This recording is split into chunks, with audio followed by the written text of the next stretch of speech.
नमस्कार, मैं doctor Suresh, assistant professor ABST। आज के इस वीडियो में हम GST के बारे में पढ़ेंगे। GST में कंपोजिशन स्कीम क्या है, कंपोजिशन स्कीम के बारे में किस प्रकार की व्यवस्थाएं की गई हैं, यह व्यवस्था कौन ले सकता है, किस प्रकार के व्यापारियों के लिए बेनिफिट है। कंपोजिशन स्कीम के बारे में तमाम बातों के बारे में यहाँ पर आज हम पढ़ेंगे।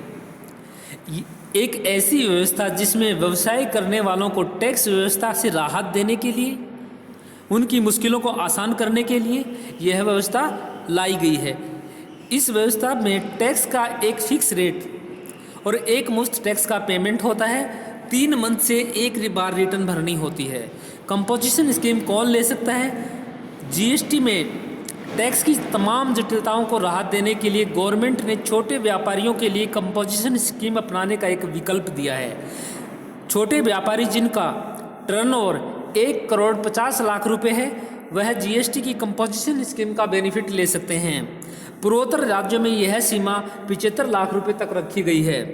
अपनी सुविधा अनुसार कोई व्यक्ति GST की रेगुलर स्कीम या GST की कंपोजिशन स्कीम ले सकता है। जो व्यापारी GST की कंपोजिशन स्कीम ले रखी है, निकट भविष्य में रेगुलर स्कीम में आ सकते हैं। नोट यहाँ पर देखिए, पूर्वोत्तर राज्य कौन कौन से हैं जिसमें कंपोजिशन स्कीम में 75 लाख रुपए की छूट रखी गई है? अरुणाचल प्रदेश, आसाम, मणिपुर, मेघालय, मिजोरम, नागालैंड, सिक्किम, त्रिपुरा और हिमाचल प्रदेश। कंपोजिशन स्कीम लेने से पहले GST का रजिस्ट्रेशन करवाना आवश्यक होता है। कंपोजिशन स्कीम लेने से पहले GST का रजिस्ट्रेशन करवाना आवश्यक होता है। कंपोजिशन स्कीम व्यापारी तभी ले सकता है जब GST का रजिस्ट्रेशन करवा चुका है। फिलहाल फाइनेंशियल ईयर 2019-20 के लिए जिनका सालाना टर्नओवर 50 लाख रुपए से ऊपर है, वह उनको GST का रजिस्ट्रेशन करवाना अनिवार्य है। पूर्वोत्तर राज्य में यह सीमा 25 लाख रुपए रखी गई है। GST कंपोजिशन स्कीम कौन नहीं ले सकता? अगर नीचे दिए गए विकल्प में किसी भी कैटेगरी में आता है, वह GST के कंपोजिशन स्कीम का बेनिफिट नहीं ले सकता। इसमें नंबर 1, एक राज्य से दूसरे राज्य के बीच में व्यापार करने वाला कोई भी व्यक्ति GST के कंपोजिशन स्कीम का बेनिफिट नहीं ले सकता। नंबर 2, GST की छूट वाले सामान का कारोबार करने वाले कोई भी व्यक्ति GST की कंपोजिशन स्कीम का बेनिफिट नहीं ले सकता। तंबाकू, पान मसाला, आइसक्रीम से संबंधित सामान बनाने वाले व्यक्ति कंपोजिशन स्कीम का बेनिफिट नहीं ले सकता। ई-कॉमर्स के माध्यम से अपना माल विक्रय करने वाले कोई व्यापारी ई-कॉमर्स के माध्यम से अपना माल विक्रय करता है, वह व्यक्ति कंपोजिशन स्कीम का बेनिफिट नहीं ले सकता।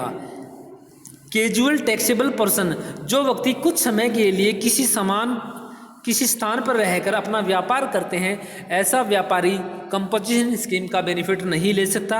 नॉन रेजिडेंशियल टैक्सेबल पर्सन, जो व्यक्ति भारत का नागरिक नहीं है लेकिन यहाँ पर आकर व्यापार करता है, ऐसा व्यक्ति कंपोजिशन स्कीम का बेनिफिट नहीं ले सकता।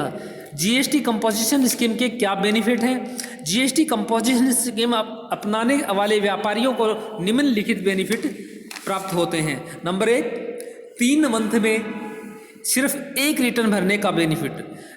GST की सामान्य स्कीम के तहत व्यापारियों को हर महीने GST R1 रिटर्न का भरना होता है, लेकिन GST कंपोजिशन स्कीम लेने वाले व्यापारी महीने में रिटर्न नहीं भरते। इसके स्थान पर हर 3 मंथ में से GST R4 रिटर्न भरना पड़ता है।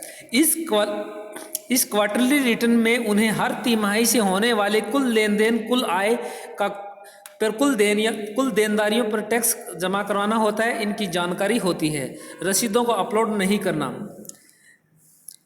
जो व्यापारी कंपोजिशन स्कीम के तहत बिक्री और खरीदारी करते हैं का रिकॉर्ड रखते हैं, उनका जरूरी नहीं है कि कंपोजिशन के इनवॉइस बिल को अपलोड करें, क्योंकि जो व्यापारी कंपोजिशन स्कीम का बेनिफिट लेते हैं उनको इस चीज़ का अपलोड करना आवश्यक नहीं होता है।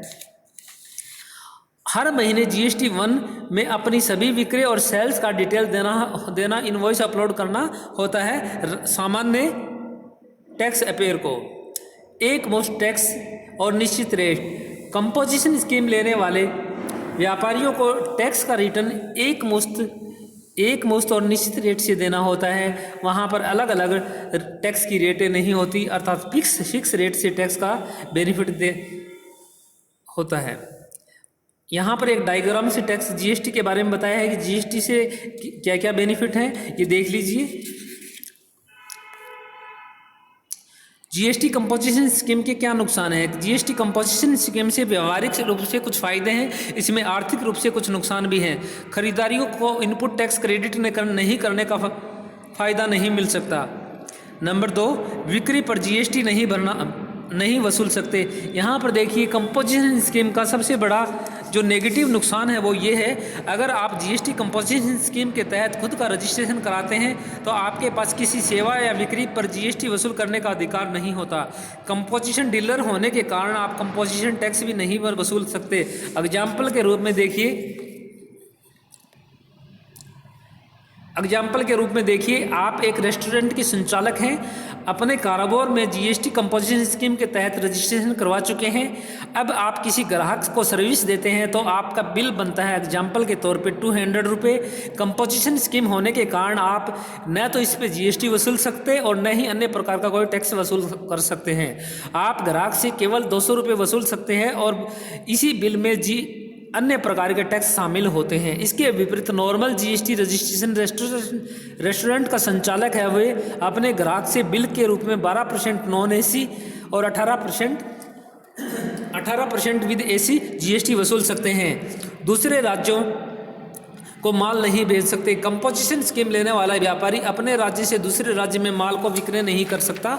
ये कंपोजिशन स्कीम का एक नेगेटिव नुकसान है।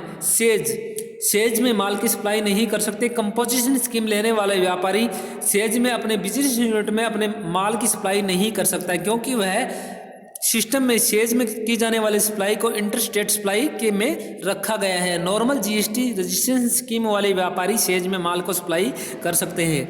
जीएसटी कंपोजिशन स्कीम में कौन कौन से रिटर्न भरने होते हैं। जीएसटी कंपोजिशन स्कीम में व्यापारी को हर 3 महीने से रिटर्न भरना होता है। GST-R4 रिटर्न भरना होता है और पूरे वर्ष में फाइनेंशियल ईयर में उसे एक GST-R9A रिटर्न भरना होता है। इस प्रकार उसे कुल 5 रिटर्न भरने होते हैं।